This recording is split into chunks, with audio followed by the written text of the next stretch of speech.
New skin hair fall ని అరికట్టడానికి GFC treatment. Your skin and hair care just phone call away. తర్వాత అండి మీరు మహిళా కమిషన్గా 5 years ఆల్మోస్ట్ ఎంత ఉన్నారు?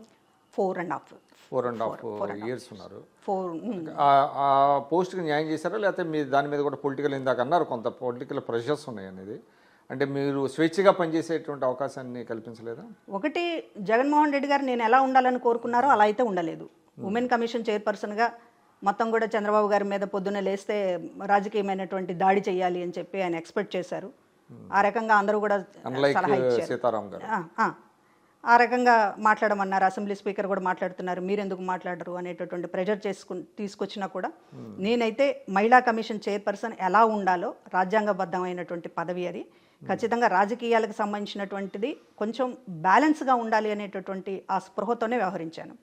కానీ అదే సందర్భంలో ఇక్కడ ఉన్నటువంటి పొజిషన్ కూడా ఇవాళ మీలాంటి వాళ్ళు అర్థం చేసుకోవాలి.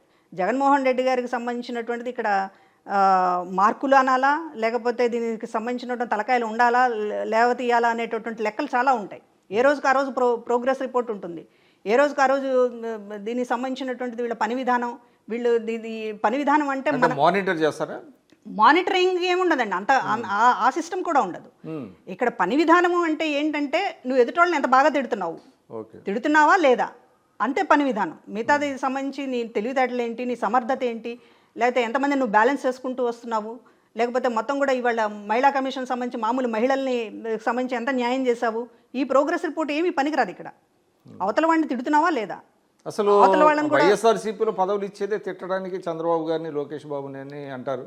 ఖచ్చితంగా ఇప్పుడు చాలామంది చెప్పారు కదా, నువ్వు తిడితేనే నీకు సీట్లు అనేటటువంటిది కూడా నెక్స్ట్ ఎలక్షన్ అదే పద్ధతిలో తీసుకెళ్తామని కూడా చెప్పారు. సీట్లు తీసుకుంటున్నారు, ఎమ్మెల్యేలు అయిపోతున్నారు, ఎవరిని తిట్టకుండా కూర్చుంటున్నారు అనేటటువంటిది కూడా జగన్మోహన్ రెడ్డి గారు చాలా ఓపెన్గానే చెప్పారు. ఆయన ఇందులో సీక్రెట్ ఏమి లేదు. తిట్టడం అనేటటువంటిది క్రైటీరియా, దానికి సంబంధించిన దాంట్లో నేను మిస్ మ్యాచ్ అయ్యాను. ఈ 5 ఏళ్ళు మీరు రాజకీయాల నుంచి నన్ను తప్పించాలనుకున్నప్పుడు నేనెందుకు రాజకీయంగా పోరాడతాను? రాజకీయంగా ఎదురుదాడి చేయాల్సినటువంటి అవసరం ఏముంది? కానీ ఒకటండి, అంటే మీరు మహిళా కమిషన్ చైర్మనే కాకుండా గతంలో మీరు చాలామంది మహిళలకి ఆసరాగా యాజ్ ఏ అడ్వకేట్గా మీరు రాజమండ్రిలో మీరు ఇందాక చెప్పారు. సునీత గారికి అన్యాయం జరిగినప్పుడు మీరు ఎందుకు స్పందించలేకపోయారు? ఇక్కడ స్పందించడం అంటే ఇప్పుడు షర్మిల గారి విషయంలోనే ఆవిడతో పాదయాత్ర చేశాను, ఆవిడకి విజయమ్మ గారికి తోడుగా ఉన్నాను అనేటటువంటి దానితోనే నేను ఇంత శిక్ష అనుభవించాను. సంబంధం లేకుండా ఇవాళ నాకు ఎమ్మెల్సీ ఇవ్వకుండా, లేకపోతే పొలిటికల్గా పూర్తిగా తప్పించేటటువంటి ప్రయత్నం, జస్ట్ ఒక భ్రమలు అపోహలతోనే నన్ను ఇంత శిక్షకు గురి చేశారు. ఇక సునీత గారిని ఓపెన్గా మాట్లాడితే ఇప్పుడు ఏమీ లేకుండానే ఇవాళ పదవి నుంచి తప్పించేటటువంటి ప్రయత్నం చేశారు. కాబట్టి సునీత గారితో మాట్లాడాలి అని అంటే ఇక్కడ నుంచి ఎగ్జిట్ అవ్వాలనుకున్నప్పుడు మాట్లాడాలని ఉంటుంది. ఒక మహిళగా అన్యాయం జరిగినప్పుడు మాట్లాడాలని ఉంటుంది. కానీ ఇక్కడ అంత స్వేచ్ఛ ఉండదు, అంత శక్తి చాలదేమనుకున్నారా? అంటే పార్టీలోంచి బయటికి రావాలి అనుకున్నప్పుడు రావాలని అంత తొందరగా అనుకోలేదు. అది చేసినటువంటి పొరపాటే. ఇవాళ జగన్మోహన్ రెడ్డి గారి గురించి ప్రపంచం అంతా అర్థం చేసుకున్నారు, ప్రజలు అర్థం చేసుకున్నారు. కానీ ఆ దగ్గరలో ఉండడం వల్ల మేము కళ్ళు మూసుకుపోయినాయి. ఆయన స్వభావాన్ని అర్థం చేసుకోవడంలో కావచ్చు, ఆయన మోసకారితనం, నటన విషయాలను అర్థం చేసుకోవడంలో ప్రజలు బాగా సక్సెస్ అయ్యారు. కానీ ప్రజలు అర్థం చేసుకుని తీర్పు ఇచ్చిన తర్వాత కూడా ఇంకా మమ్మల్ని మేమెందుకు నమ్ముతాము? నమ్మడం పొరపాటే, చివరిదాకా నమ్మడం పొరపాటే. నేను అదే రాజీనామా చేసినప్పుడు కూడా చెప్పాను, ప్రజా తీర్పు తర్వాత అన్ని విషయాలు ఒకసారి రివ్యూ చేసుకోవడానికి మాకు అవకాశం ఏర్పడింది. కానీ అప్పుడు కూడా ఎందుకు చేసుకున్నారు మీరు, ఇంకా అక్కడనే ఉండాలి కదా, లేకపోతే బయటకు వస్తే మీరు రాజకీయంగా సమాధి అవ్వాలి, కానీ మీరు ఇంకో పార్టీలోకి ఎట్లా వెళ్తారు అని అడిగితే ఈ శాపనార్థాలు ఏంటి బ్రదర్స్ అని అడుగుతున్నాను నేను కూడా. ఇప్పుడు రాజకీయంగా సమాధి అవ్వాలనే కోరుకోకూడదు కదా. ఇంకోటండి, అంటే ఓటమికి అనేక కారణాలు ఉంటాయి. జగన్మోహన్ రెడ్డి గారి పార్టీ, జగన్మోహన్ రెడ్డి గారి ప్రభుత్వం ఓటమి చెందటానికి ప్రధానమైనటువంటి కారణాలు ఏవంటే మీరేం చెప్తారు? ఒకటండి, ప్రజలు ఇతన్ని నమ్మలేదా, నమ్మి తర్వాత దాంట్లోంచి బయటకు వచ్చారా? ముందు ఒక ప్రమాదకరంగా భావించారు. ఎందుకంటే నిజంగా నమ్మారు కాబట్టి ఆయనకి 150 మొదటిలో 2019లో అధికారంలోకి రావడానికి ఆయన ఖచ్చితంగా ఒక నాయకత్వం, మంచి నాయకత్వం చూపిస్తారనేటటువంటి నమ్మడం వల్ల, అదేవిధంగా ఆ రోజు ప్రకటించినటువంటి సంక్షేమ పథకాలకు సంబంధించినటువంటి ఆకర్షితం అవడం వల్ల ఒక డిఫరెంట్గా ఒక అవకాశం ఇచ్చి చూడాలి కదా, ఇంతకాలం రాజకీయాల్లో పోరాడుతున్నాడు కదా అనేటటువంటిది సానుభూతి, ఇది ఆయన ప్రజల దగ్గర వ్యవహరించినటువంటి పద్ధతి, ఇవన్నీ చూసి ప్రజలే కాదు, మేమే కాదు ప్రజలు కూడా నమ్మారు.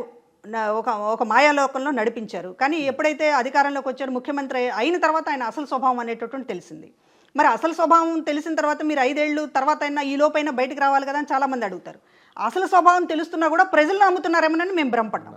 ఎందుకంటే మాట్లాడితే బటన్ నొక్కేటటువంటి కార్యక్రమం, ప్రతి డైరెక్ట్గా ప్రజలు బెనిఫిట్ అవుతున్నారనేటటువంటి అభిప్రాయం కల్పించడం ఇదంతా కూడా జరిగింది. నిజానికి చెప్పాలంటే ప్రజలకి లబ్ధి నేరుగా చేకూర్చడం అనేటటువంటిది ఇది ఒక కొత్త ప్రయోగం. ఆయన తీసుకొచ్చినటువంటి దాంట్లో ఇవాళ దేశంలో ఎక్కడ జరగనటువంటి కొన్ని ప్రక్రియలను చేశారు. కానీ ఇక్కడ జరిగింది ఏంటంటే, ఒక వీరప్పను ఎట్లా అయితే తన సామ్రాజ్యాన్ని కాపాడుకోవడానికి కొన్ని గ్రామాలని తనకు అనుకూలంగా ఎట్లయితే మార్చుకుంటాడో, వీరప్పన్ జోలికి వెళ్ళాలంటే వీరప్పన్ ఎక్కడ ఉంటాడో తెలుసు, వీరప్పన్ ఏం చేస్తాడో తెలుసు, ఎలా వెళ్ళాలో తెలుసు. కానీ వెళ్ళడానికి అక్కడ మధ్యలో ప్రజలు అడ్డుపడతారు. వీరప్పని కాపాడడానికి కోసం కొంతమంది ప్రాణాలు త్యాగం చేయడానికి కూడా సిద్ధపడతారు. ఆ మూడ్లోకి ప్రజలను తీసుకెళ్లాలని ఇక్కడ జగన్మోహన్ రెడ్డి గారు ఒక పథక రచన చేశారు. డైరెక్ట్గా బెనిఫిట్ స్కీమ్స్ అనేటటువంటిది బటన్ నొక్కాడు. 138 సార్లు నేను బటన్ నొక్కాను, మీరు 2 సార్లు నాకు బటన్ నొక్కండి, క్విట్ ప్రోకో చేయండి అని చెప్పేశాడు. Open call. అంటే మొత్తం 5 ఏళ్ల పాటు నువ్వు బటన్ నొక్కింది, చివరిలో 2 బటన్లు నొక్కించడానికి అనేటటువంటిది చాలా ఓపెన్. 5 ఏళ్ల పాటు ఓట్లు కొన్నాననేట కదా ఆయన చెప్పింది. కానీ దానివల్ల ఏమైందంటే ప్రజలు ఈయన పట్ల కన్సెంట్ అనేటటువంటిది, అంటే ఇప్పటిదాకా మనల్ని ఎవరు కూడా ఇంతగా సహాయం చేయలేదు కదా అనేటటువంటి దాంతో నాకు కట్టుబడి ఉంటారు, ఖచ్చితంగా నాకే వేస్తారు, నేనే గెలుస్తాను అనేటటువంటి ఒక భ్రమలో ఉండిపోయారు. కానీ ప్రజలు ఏమనుకున్నారంటే, డబ్బులు ఇచ్చి మమ్మల్ని కొనుక్కోవాలని చెప్పి నువ్వు ప్రయత్నం చేశావు, డబ్బులు ఇచ్చి కొనుక్కునేటటువంటి ప్రయత్నంలో నువ్వు చాలా దోపిడీలు చేసావు అనేటటువంటి ప్రజలకు అర్థమైంది. వాళ్ళ కళ్ళ ముందు ఇసుక, వాళ్ళ కళ్ళ ముందు రోడ్లు, వాళ్ళ కళ్ళ ముందు మద్యం, వాళ్ళ కళ్ళ ముందు మైన్స్, గనులు ఎవరు తవ్వుకుంటున్నాడు, కొండలు ఎవరు తవ్వుతున్నారు, ఇసుక ఎవరు దోచుకుంటున్నాడు, ఇదంతా మొత్తం జగన్మోహన్ రెడ్డి గారికి డైరెక్ట్గా అందుతోంది అనేటటువంటిది ఎమ్మెల్యేలే చెప్తున్నారు. మాకేం లేదు అని వాళ్ళే చెప్తూ ఉన్నారు. కాబట్టి జనం గుణపాఠం చెప్పారు. వాళ్ళకి బటన్ నొక్కినందుకు వాళ్ళకి గుణపాఠం చెప్పలేదండి. బటన్ నొక్కామనేటటువంటి పేరుతోటి నాకు ఇచ్చాను, నాకు 10 రూపాయలు ఇచ్చాను అనేటటువంటి పేరుతోటి మొత్తం రాష్ట్రాన్ని దోచుకున్నావు నువ్వు జగన్మోహన్ రెడ్డి. నువ్వు అత్యంత ప్రమాదకరమైనటువంటి వాడు రాజకీయ నాయకుడివి. ఇప్పటిదాకా రాజకీయ నాయకులు ఎవరు ఇట్లా లేరు. ముఖ్యమంత్రి స్థానంలో ఉన్న వాళ్ళు ప్రధానంగా అసలు ఇట్లా ఉండరు. ఇది అత్యంత ప్రమాదకరమని భావించారు. అంటే ఎమ్మెల్యేలు ఈ దోపిడీలో భాగస్వామ్యం కాలేదంటారా? కొంతమంది కొన్ని చోట్ల వాళ్ళు వేరే దోపిడీలు, ఈ మెయిన్ ఏవైతే ఉన్నాయో శాండ్, లిక్కరు, లేకపోతే మైన్స్, ఇదంతా కూడా డైరెక్ట్. ఇది ఇంత కేంద్రీకరణ అనేటటువంటిది, ఇంత సెంట్రలైజ్డ్ దోపిడీ అనేటటువంటిది మనం ఏ మోడల్లో ఎక్కడ రాష్ట్రంలో ఏ దేశంలో చూడలేదు. మనం ఏ దేశంలో చూడలా, మన దగ్గర కూడా ఏ రాష్ట్రంలో చూడలా. కొత్త మోడల్ ఇంప్లిమెంట్ చేశాడు. అంటే ఆయన స్కెచ్, ఆయన మైండ్, ఆయన ఇంటలెక్చువాలిటీ అంతా ఈ 5 ఏళ్ళు పనిచేసిందంతా కూడా దీని మీద పెట్టారు. అందుకని సిస్టమ్స్ ఏవి పనిచేయాల. పార్టీ సిస్టమ్ లేదు, గవర్నమెంట్ సిస్టమ్ లేదు, ఏ డిపార్ట్మెంట్కి ఒక సిస్టమ్ లేదు. ఎందుకంటే ఈ గాడిని పెట్టాల్సినటువంటి ఆ రోల్ ఆయన పోషించలే. ఆయన చేసిందంతా కూడా కొత్త పోకడలు ఎట్లా పోవాలి దోచుకోవడంలో, దీనికి సంబంధించినటువంటి మొత్తం సెంట్రలైజ్డ్గా అందరి దగ్గర నుంచి 4 మనుషులను ఎలా పెట్టుకోవాలి, వాళ్ళ దగ్గర నుంచి ఎట్లా లాక్కోవాలి, వాళ్ళ కొంత చిల్లర ఎలా పడేయాలి, దీనికి సంబంధించినటువంటి ఒక బిగ్ స్కెచ్ వేయడం. ఎందుకంటే ఇప్పటిదాకా ఎవరు చేయలేదు కాబట్టి ఈయన క్రియేటర్ కదా, కాబట్టి చాలా టైం పెట్టాలి, చాలా హోంవర్క్ చేయాలి. సాయంత్రం 5 అయితే ఎందుకు ఆఫీస్ నుంచి ఇంటికి వెళ్తారు అని అంటే, మరి ఇవన్నీ ఎవరు ఎక్సర్సైజ్ చేయాలి? ఆయన ఒకడే కూర్చుని, లేకపోతే ఇట్లాంటి దీనికి సంబంధించినటువంటి ఒక లాబియింగ్ వాళ్ళని పిలుచుకుని దీన్ని ఎలా చేయాలి ఏంటి, ఇదే సరిపోయింది 5 ఏళ్ళు. అంటే కూడికలు తీసివేతలు బిజీగా ఉండేవాడా? అంతే కదా, అంతే అనుకోవాలి. ఎందుకు సిస్టమ్ దెబ్బతిన్నది ఇక్కడ? పార్టీ కార్యకర్తలను ఎందుకు పట్టించుకోలేదు, పార్టీ నాయకులను ఎందుకు పట్టించుకోలేదు? ఇప్పుడు ఇది నా ఒక్కదాని ఆవేదనే కాదు కదా, పార్టీ కోసం. ఎందుకంటే నీది బిగ్ అపోజిషన్ రోల్. ఇది మిగతా ఎవరు కూడా ఇంత అపోజిషన్ రోల్ ప్లే చేయలేదు. అపోజిషన్లో నానా కష్టాలు పడినటువంటి పార్టీ నీ నాయకత్వంలోనే జరిగింది. కార్యకర్తలు కానీ నాయకులు కానీ అన్ని రకాలుగా నష్టపోయినటువంటి పరిస్థితి తీసుకొచ్చింది నువ్వు.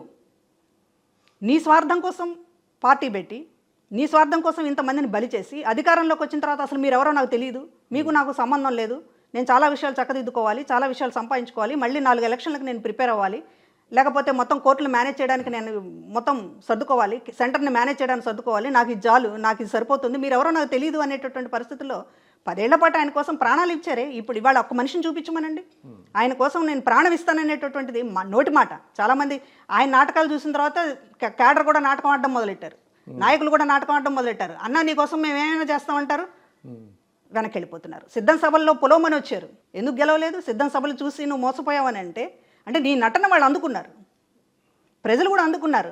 అన్న నీకోసం ప్రాణం ఇస్తామన్నారు, వచ్చారు, బస్ అమ్మటి తరలొచ్చారు.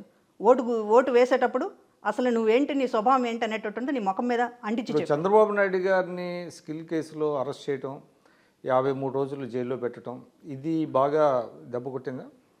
ఖచ్చితంగా దెబ్బ కొట్టిందండి. ఆ రోజున ఇప్పుడు సానుభూతి, అరెస్టు మీద సానుభూతి అనేటటువంటిది ఖచ్చితంగా ఉంటుందని తెలుసు, ఉండాలి కూడా. అరెస్టు ఇవాళ చంద్రబాబు నాయుడు గారు ఎందుకు ఆచితూచి వ్యవహరిస్తున్నారు? చేయలేక కాదు కదా, సానుభూతి రాకూడదు, ఇవాళ చేయలేక కాదు. అనేక స్కామ్లు అన్ని రెడ్ హ్యాండెడ్గా పట్టుబడుతున్నట్టు అంటే అనేక ఆధారాలు ఉన్నాయి. కానీ పొలిటికల్గా దెబ్బకొట్టడం, ఆయన చాలా పిలుపుని మాట్లాడుతున్నారు కూడా. 164 సీట్లు రావడం అంటేనే ప్రతీకారం తీర్చుకున్నట్లు. ప్రతీకారం అని అంటే జైల్లో వేయటము, జైల్లో పెట్టడం, ఉరి తీయటము, లేకపోతే మొత్తం ఇంకా ఆస్తుల మీదకి వెళ్ళటము, ఇట్లాంటి పబ్లిక్లో కనపడేటటువంటి ప్రతీకారం అనేటటువంటి దానివల్ల రాజకీయంగా నష్టపోతున్నాం అనేటటువంటి అర్థమైంది కదా. ఇప్పుడు జగన్మోహన్ రెడ్డి గారు 5 ఏళ్ళు చేసింది అదే. ప్రతీకార రాజకీయాలని చాలా పీక్ స్థాయిలోకి తీసుకువెళ్లారు. దానివల్ల ప్రజలు సరైనటువంటి తీర్పు ఇచ్చారు కదా. ఆ తప్పు మనం చేయకూడదని వాళ్ళ కూటమి ప్రభుత్వం అనుకుంటోంది. ఆచితూచి వ్యవహరిస్తున్నారు. సరే, ఆ సందర్భంలో చాలామంది కోపతాపాలు ఉంటున్నాయి. వాళ్ళని వదిలేస్తున్నారు అనేటటువంటిది, ఉపేక్షిస్తున్నారు అనేటటువంటిది, చేత కావట్లేదు అనేటటువంటిది, ఈ జగన్మోహన్ రెడ్డి గారి లాగా వ్యవహరించట్లేదు అనేటటువంటిది అనేక సమస్యలు ఎదుర్కొంటున్నారు, కాదంటలేదు.